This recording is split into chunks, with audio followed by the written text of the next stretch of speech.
Lo musica al mio cuore, Gesù, ascolti sempre il mio pregare, Gesù, quando cado tu sei lì, dolcemente.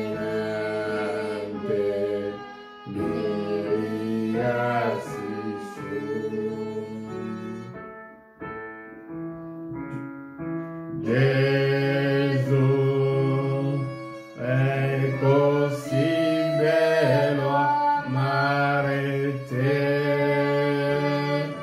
Gesù, solo tu non cambi mai, Gesù,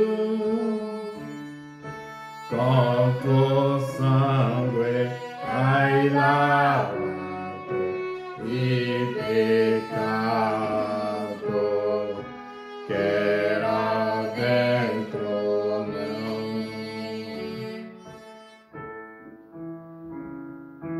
Gesù, tu ben presto tornerai, Gesù, la tua sposa rapirai, Gesù, che gran festa lo sarà, sempre insieme per l'eternità.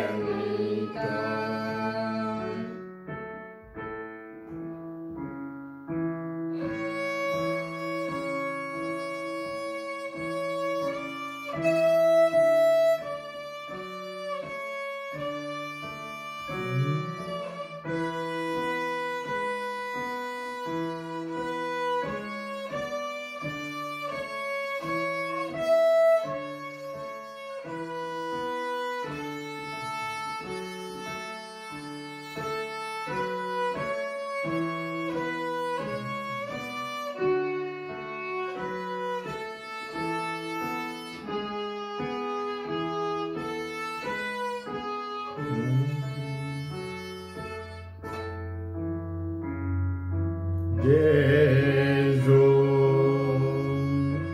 tu ben presto tornerai, Gesù, la tua sposa rapirai,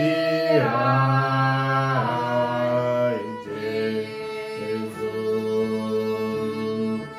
che gran festa lo sarà, sempre insieme per l'eternità.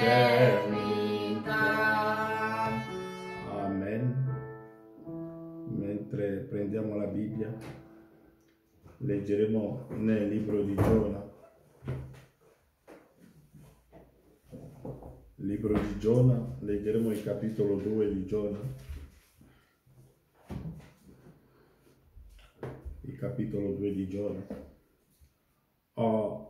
L'Eterno aveva preparato un grosso pesce perché inghiottisse Giona, e Giona fu nel ventre del pesce 3 giorni e 3 notti.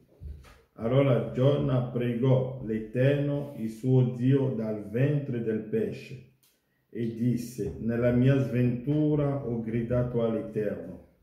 Egli mi ha risposto: dal grembo dello Sheol ho gridato e tu hai udito la mia voce. Tu mi hai gettato in un luogo profondo, nel cuore dei mari.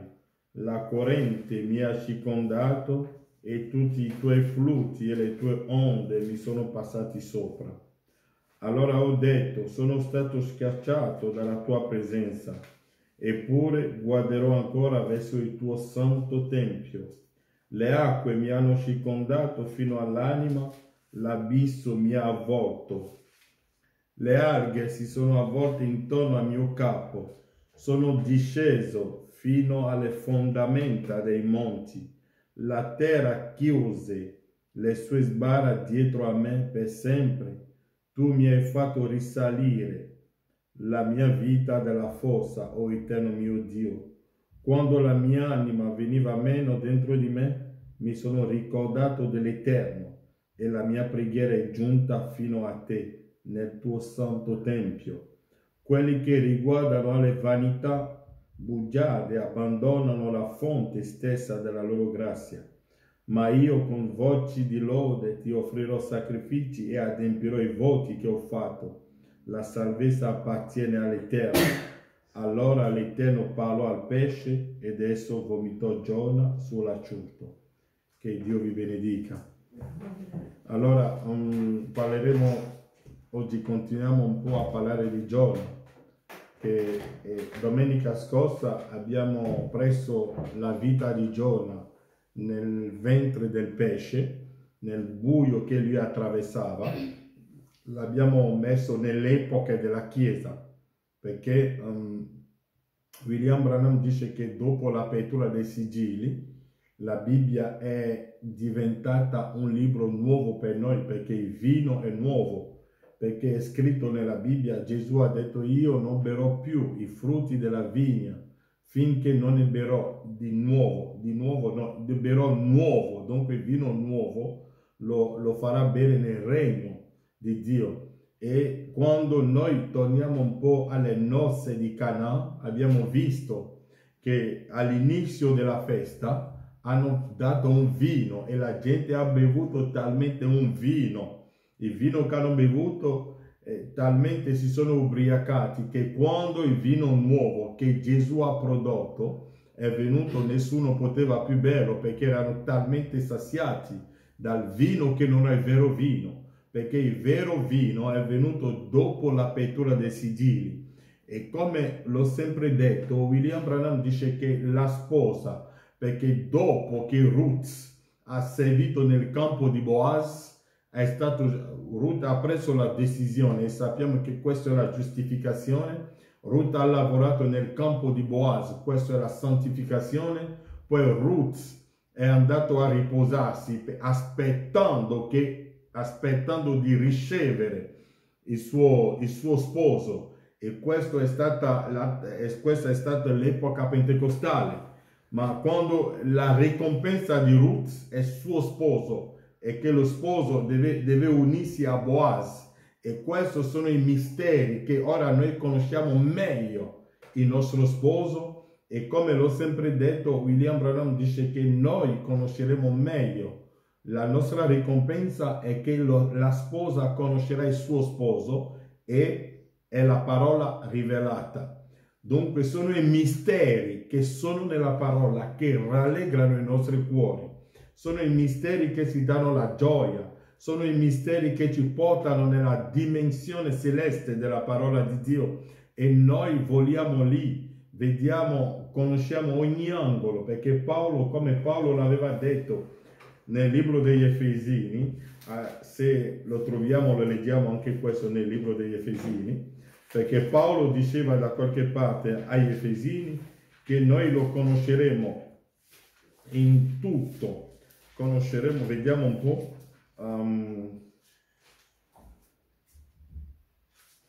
Efesini, mi sembra Efesini capitolo 1, che Paolo diceva che noi lo dobbiamo conoscere nella sua profondità, nella sua lunghezza,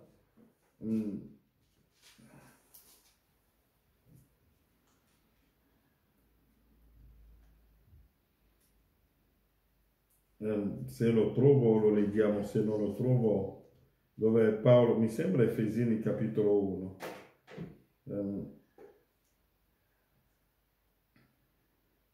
affinché noi possiamo sperare in Cristo. Anche voi dopo avete un nonno lì, sì, pensavo, non l'avevo preparato, magari conoscete.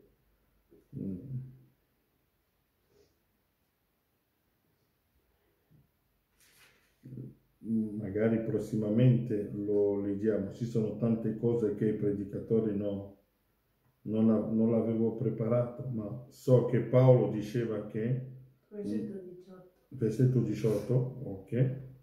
Cosa dice il versetto 18?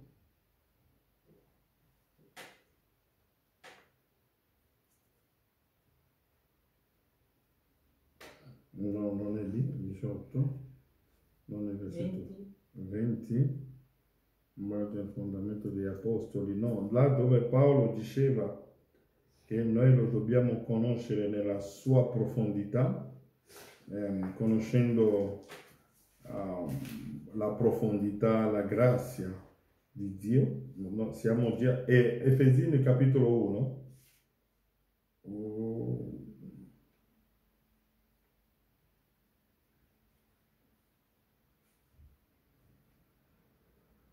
No, non è lì, magari prossimamente lo troviamo, lo leggiamo.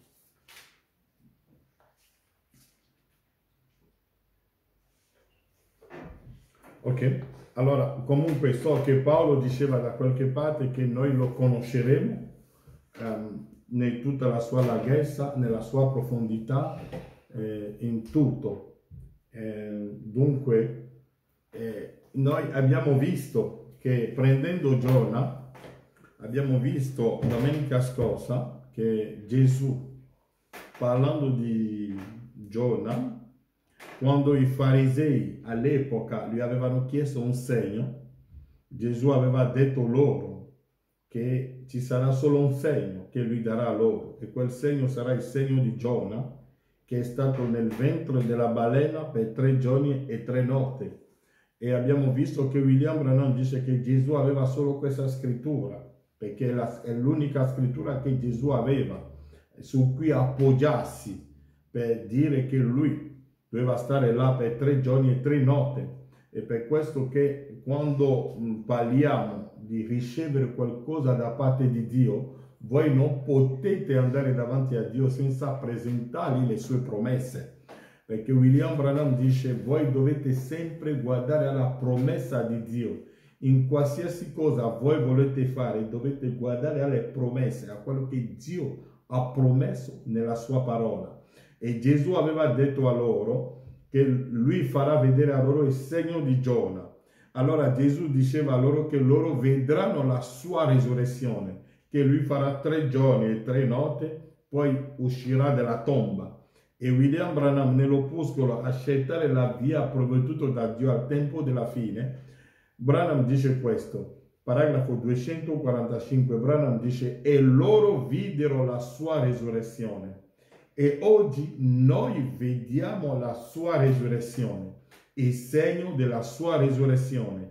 Giona 3 giorni e notti fu nel ventre della balena, e nel terzo giorno egli risorse. Dunque Giona ha attraversato il soggiorno della morte, è andato nelle profondità della morte come Gesù è andato nella tomba, ha fatto 3 giorni e 3 notti, e Gesù risorse dai morti dopo essere stato 3 giorni nel ventre della balena. E domenica scorsa dicevo questo, che l'ombra di tutto, che l'Antico Testamento è l'ombra delle cose a venire, e Gesù Cristo ha adempiuto l'Antico Testamento. E William Branham dice che automaticamente quando Gesù ha adempiuto l'Antico Testamento, Gesù Cristo è il positivo dell'Antico Testamento, ma Gesù diventa l'ombra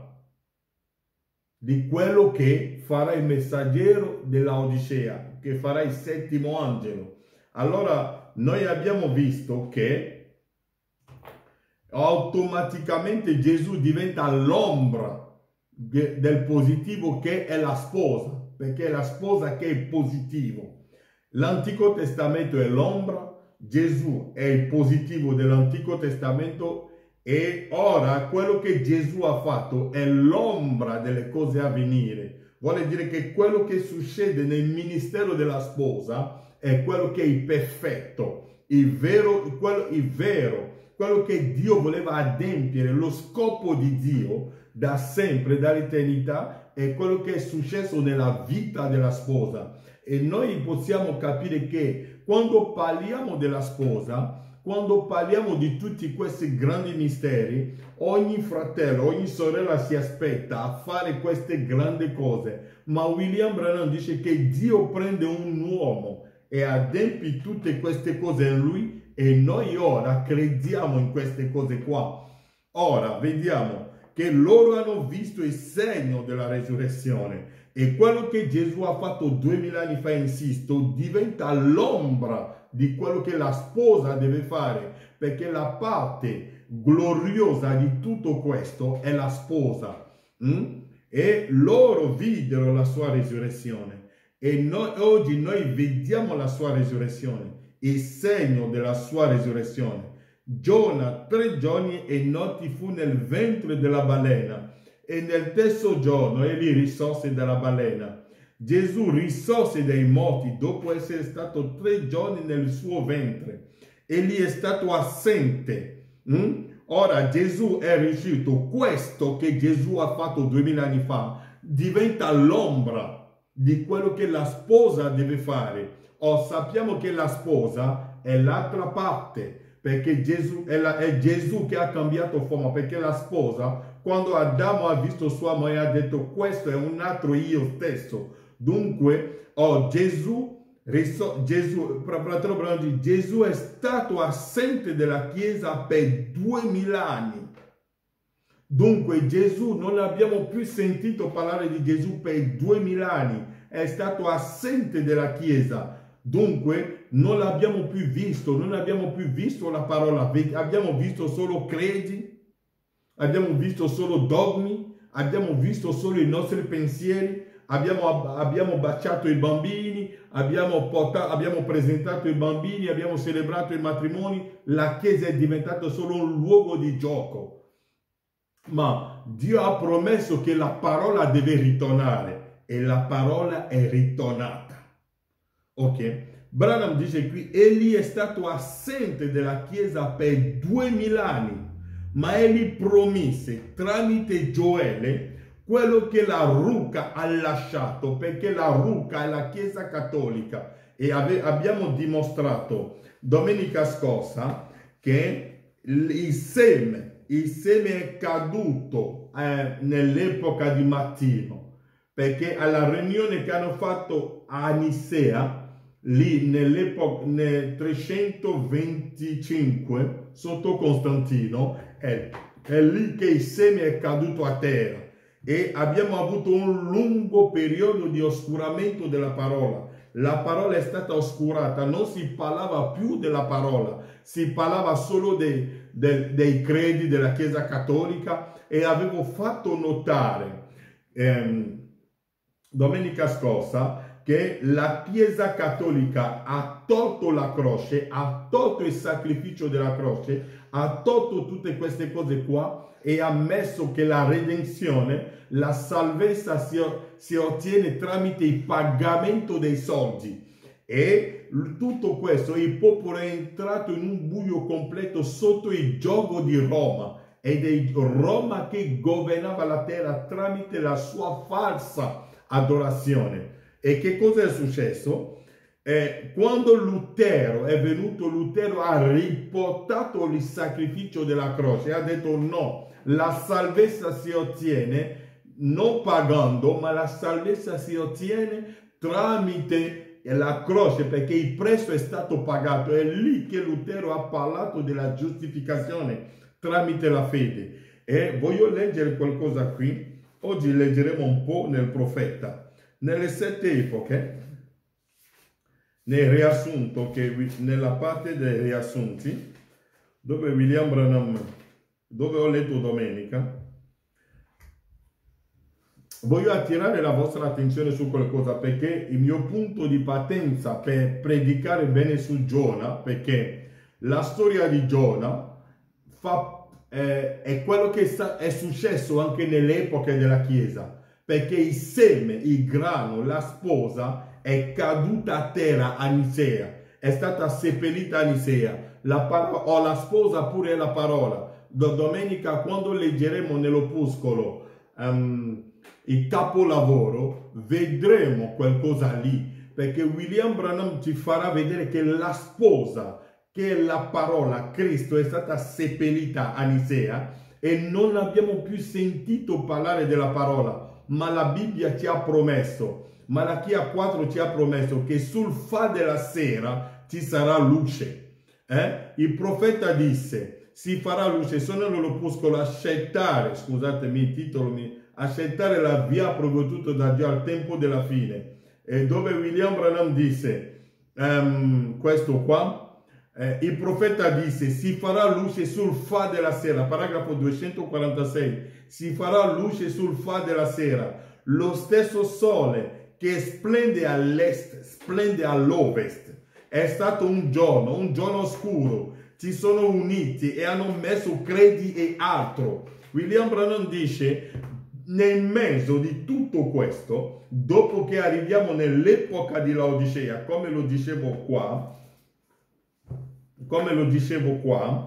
vedete che qua in mezzo, quando il seme, la sposa di Cristo è caduta qui, il seme che è la sposa è caduta qui, a Pergamo, nell'epoca di Pergamo, a Nicea, quando hanno fatto il raduno con Costantino per stabilire le basi dell'adorazione, lì i teologi e i pastori dell'epoca, nell'anno 325, lì che cosa hanno fatto? La parola è caduta lì ed abbiamo avuto un lungo periodo di oscuramento della parola. E Branham dice, dopo questo lungo periodo in cui la parola è stata oscurata, che cosa si faceva? La gente aveva perso la speranza, non c'era più speranza per il popolo, tutti erano lì, ma il profeta ha promesso, sono sempre nell'opuscolo, la via provveduta, accettare la via provveduta da Dio al tempo della fine. Paragrafo 246, Branham dice, dopo quello che ha, leggiamo dal paragrafo 245, qualcosa qui Branham dice, quello che la ruca ha lasciato l'ha mangiato il grillo e la locusta e così via, hanno mangiato, ha promesso, io lo restaurerò, dice il Signore, tutto quello che la ruca è il grillo, tutto quello che la ruca è il grillo e la locusta e così vi hanno mangiato, io lo restaurerò negli ultimi giorni.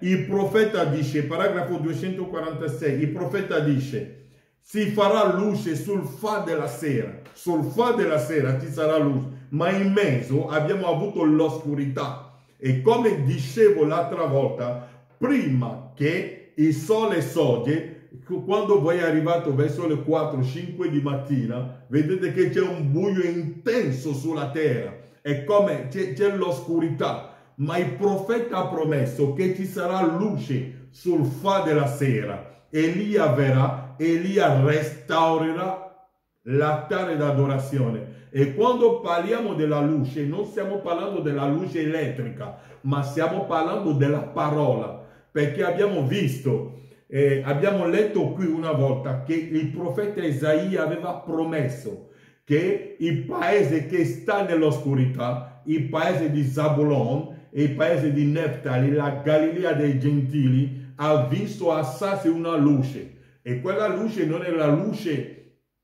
non è la luce elettrica, non è il sole, ma quella luce era la parola fatta carne. Vuole dire che sul fa della sera la parola ritornerà, vedremo la vera parola, non le chiacchiere che questo qua ha detto, questo no, vogliamo la parola predicata che darà la gioia ai cuori dei figli di Dio. Il profeta disse, si farà luce sul fa della sera, lo stesso sole che splende all'est, splende all'ovest. È stato un giorno scuro, si sono uniti e hanno messo credi e altro, si sono uniti, hanno messo credi in modo che la gente, in queste unioni che hanno fatto, non c'è gioia, per avere un po' di gioia nelle false unioni che sono stati, hanno detto andiamo a mangiare un po' qua al ristorante, andiamo a fare un po' questo, andiamo a salutare tale fratello, facciamo tale viaggio per andare a salutare. Questa è l'unica, ma se togliamo questo di mezzo non c'è più niente, ma la gioia della sposa, la gioia della donna samaritana sono i misteri rivelati, perché quando la donna samaritana ha visto la parola fatta carne, che ha rivelato i misteri che erano nel suo cuore, allora questo l'ha fatto saltare di gioia. E dicevo che Davide, non vedevo l'ora che si aprissero le porte della chiesa affinché ci vado. Non è perché Davide andava lì per trovare i fratelli o per trovare le sorelle, ma Davide ci andava perché sa che la parola sarà predicata e rivelata e questo gli porterà la gioia. Non è per andare là per mostrare lui stesso o per far vedere la sua persona, per far vedere la sua conoscenza, per far vedere sono io, ma non è questo che interessava a Davide, ma quello che gli interessava, sapeva che la parola sarà rivelata e gli porterà la gioia. Dunque il profeta disse, si farà luce sul fa della sera, lo stesso sole che splende all'est, splende all'ovest. È stato un giorno oscuro, si sono uniti e hanno mescolato credi e altro, ma nel tempo della sera si farà luce, lo stesso sole, gli stessi risultati, gli stessi segni, gli stessi prodigi, il tempo della sera. Quello che è successo nel ministero di Gesù Cristo lo dobbiamo vedere anche nel ministero della sposa. La sposa deve adempiere le stesse e identiche cose che lo sposo ha fatto 2000 anni fa, perché William Branham dice si sono uniti e hanno messo credi e altro. I credi e altro hanno prodotto solo dolori. I dogmi di chiesa, gli amicizi di chiesa hanno prodotto solo dolori. Ma nel tempo della sera si farà luce, lo stesso sole. Dunque lo stesso sole, gli stessi risultati, gli stessi segni, gli stessi prodigi, il tempo della sera. Come dimostrò di essere il Messia? Sono il paragrafo 247, di accettare la via provveduta da Dio per il tempo della fine. Come dimostrò di essere il Messia? Ora la domanda è, dopo 2000 anni di battere contro di ciò, egli ancora Messia? Ebbene, egli dopo 2000 anni, nel tempo dell'oscurità, quando la Chiesa si è organizzata a Roma, a Nicea, e che non hanno più sentito parlare dell'oscurità, nessuno parlava più del Messia, parlavano solo dell'oscurità, non si parlava più della parola, ma in tutto questo tempo lui è stato sempre il Messia, ma il Messia fu chiuso fuori, non poteva più entrare in mezzo al suo popolo, perché i credi, i dogmi, le stupidità, tutte queste cose qua della Chiesa l'hanno chiuso fuori e la parola non poteva più fare presa sulla gente, ma sul fa della sera la parola farà presa, la parola verrà e darà delle ali alle persone che salteranno e usciranno fuori, non saranno più sotto i tiranni, perché Gesù aveva parlato nella Bibbia che ci sono i tiranni che fanno soffrire il popolo. Quando parlano di quei tiranni, di quei dittatori, quando Gesù parlava di tutti quei tiranni, la gente pensava che era politica, ma i veri tiranni, i veri dittatori si sono nascosti nelle chiese. Sono dei pastori che tengono la gente come se sono schiavi. No, dopo l'apertura dei sigilli non c'è più schiavo, tutti, perché tanto nel regno di Dio ci sono solo primogeniti, non c'è secondogenito nel regno di Dio, perché Paolo dice siamo nel regno dei primogeniti. Dio ha preso solo i primi, non c'è secondo là nel regno di Dio. Tutti hanno la stessa età, tutti hanno gli stessi diritti, non c'è nessuno sopra l'altro nel regno di Dio. Ok, allora dopo più di 2000 anni che la parola fu chiusa fuori e che non ci sperava più, ora leggo qualcosa qui, parlerò poco, ancora 10 minuti e ci fermiamo. e domenica andremo avanti. Nelle 7 epoche, voglio leggere qua il profeta, e su questo sto costruendo, così domenica facciamo un salto in più. Pagina 352 delle 7 epoche. Questo è un bel punto per fare una splendida osservazione. Guardate, le opere e le dottrine dei Nicolaiti, la dottrina di Balaam e l'insegnamento della falsa profetessa Jezabel non costituiscono 3 spiriti, né formano 3 principi spirituali. Questi 3 non sono altro che le varie manifestazioni del medesimo spirito, mentre esso va di profondità in profondità. Ciò che tutto questo è lo spirito anticristo dell'organizzazione nei suoi 3 diversi stadi. Una volta che il clero separò se stesso e organizzò se stesso, essi oppressero il popolo tramite i guidali e i legali all'organizzazione. Ok. Questa organizzazione era basata su credi e dogmi che si insegnavano al popolo al posto della pura parola di Dio. Al rito e alla cerimonia veniva dato un incremento nella parte dell'adorazione, e presto questo intero sistema diventa una potenza diabolicamente militante, la quale fece del suo meglio per controllare tutto tramite la persuasione del discorso o della forza letteraria. Essa ricevette la sua energia dalle sue stesse false profezie e non dalla parola di Dio. Essa ora era assolutamente anticristo, nonostante venisse nel nome di Cristo. Dopo quello che sembrava un interminabile periodo nel quale la verità pareva fosse di sicuro morta, dopo che la gente non vedeva più Giona è entrato nell'oscurità, la parola, il profeta è andato nell'oscurità e le chiese saltavano, perché finché Elia di Malachia 4 non si puntasse sulla terra, i battisti, i pentecostali, i presbiteriani, tutti, i cattolici, tutti erano lì contenti. E oggi vediamo la stessa cosa. La gente, quando tu parli di rivelazione, che questo è adempiuto, no, non è vero. Ma Dio, William Branham dice, se Dio vi manda un profeta che vi riporta indietro la vecchia scuola, dimenticate quell'uomo subito. Se un uomo viene qua e fa dei miracoli e vi porta il vecchio insegnamento battista, vi predica il rapimento pentecostale, il millennio pentecostale, tutte queste cose, l'Armageddon pentecostale, tutte queste cose qua pentecostali, William Branham dice dimenticatelo subito. Dio non l'ha mandato, perché è sempre la vecchia scuola. Dio non può mandare un profeta che vi riporta la vecchia scuola, perché quando Giovanni Battista era venuto non ha portato la vecchia scuola, ha portato una nuova scuola, perché Giovanni Battista non è venuto per predicare l'agnello a 4 zampe. Dio l'ha mandato affinché lui predica l'agnello a 2 piedi, una testa e 2 occhi, un agnello che cammina.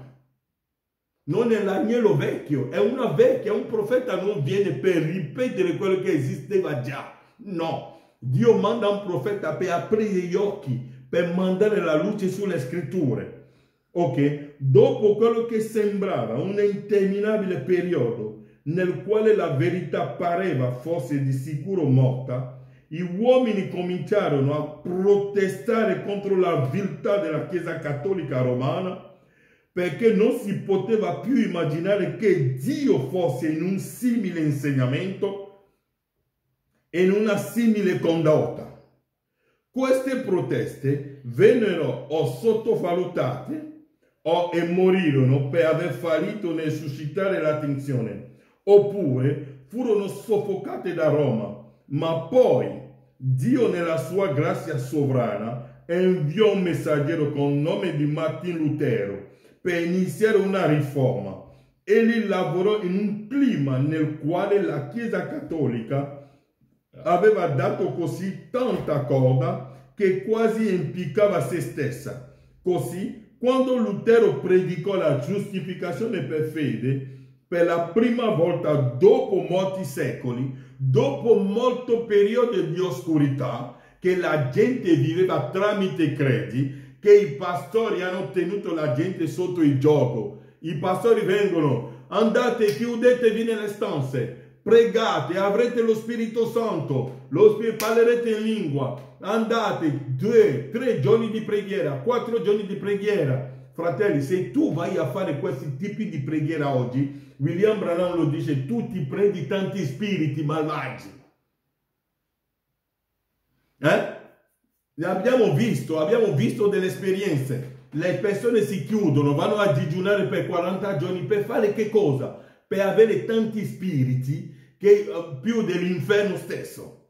Perché oggi William Branham dice lo Spirito Santo oggi non è più tutte queste cose qua, sono falsi insegnamenti. Ha funzionato finché Elia non è venuto, ma quando viene il sole della giustizia, la parola, tutte queste cose qua vanno buttate fuori, non servono più.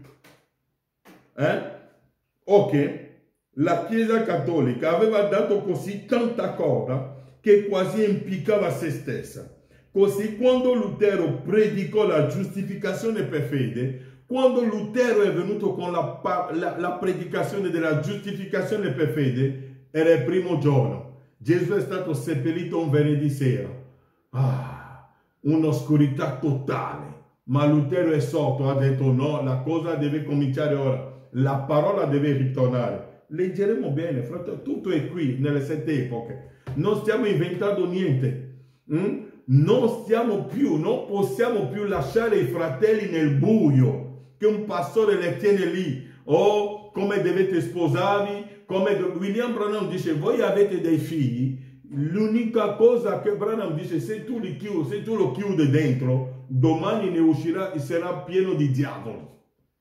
William Branham dice, l'unica cosa che tu hai da fare, genitori, è di pregare finché quel figlio possa avere la nuova nascita. Quando ha la nuova nascita il problema è risolto, che tu tagli wifi, che tu togli wifi, che tu gli togli il telefono, che tu gli togli questo, tutto questo, quando l'avrai fatto non è risolto niente. Branham dice l'unica cosa che tu hai da fare è di pregare finché quel ragazzo o quella ragazza sia nato di nuovo. Allora il problema è risolto.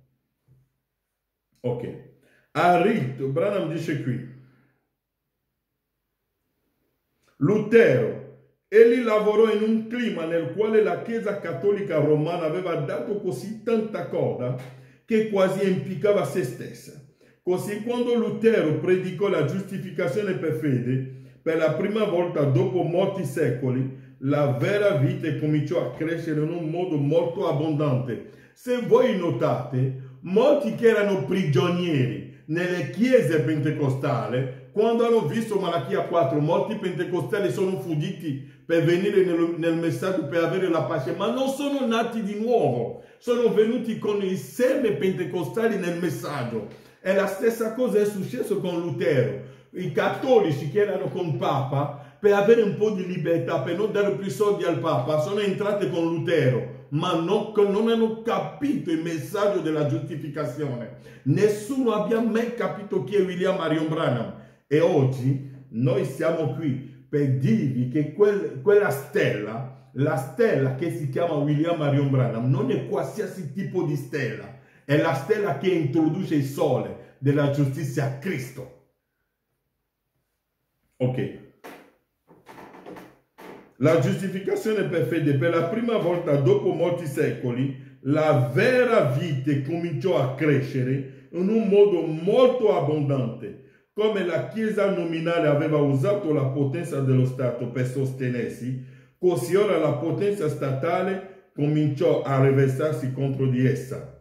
È qui dove Lutero fece il suo errore. Noi non ci appoggiamo sulla potenza di un fratello, sui soldi di un fratello, sulla potenza economica, ma ci appoggiamo sulla parola rivelata, perché voi noterete nel libro di Giona 2, e domenica andremo avanti, Giona quando era lì nel ventre del pesce, a chi ha gridato? All'Eterno Dio. Non ha gridato a nessun altro, perché la nostra forza, la nostra risorsa, la nostra economia, il nostro appoggio è Cristo, la parola. William Branham dice: se qualcuno aveva da lamentarsi era Giona, perché era lì nelle profondità dell'abisso, ma non guardava le acque, non guardava gli intestini del pesce, ma Giona guardava la promessa e ha pregato, ha detto: io rivedrò il tuo tempio. Dunque il nostro appoggio in tutte queste cose qua che Dio ci ha dato nel messaggio, voglio vedere se questo che il fratello Frank predica, tale fratello lo crede. Se lo crede, allora lo credo anche io. No, fratello. William Branham dice: se tu aspetti che un fratello, un tuo pastore, che è seduto in quell'angolo facendo delle cose che non si devono fare, ti conferma la cosa prima che tu lo credi, Dio ti dimentica. Perché il vino oggi non è il vino pentecostale, ma il vino oggi è il vino nuovo, è diverso. Perché il vino che predichiamo oggi non è più il vino pentecostale, ma predichiamo il vino della vita, il vero, la parola rivelata, che è diverso di tutto quello che avete sentito poco fa. Dunque, dopo un lungo periodo di buio, dove il seme, la parola è stata chiusa nell'epoca della Chiesa, ma è stato il primo giorno, l'infiorescenza, dove Lutero è venuto e la testa è uscito. Poi vediamo il secondo giorno e il terzo giorno e la parola rifarà le stesse cose, come ha detto qui fratello Branham. Paragrafo 246. Accettare la via. Il profeta dice: si farà luce sul far della sera. Lo stesso sole che splende all'est, splende all'ovest. È stato un giorno scuro. Si sono uniti e hanno messo credi e altro, ma nel tempo della sera si farà luce, lo stesso sole, gli stessi risultati, gli stessi segni, gli stessi prodigi, il tempo della sera. Che Dio vi benedica.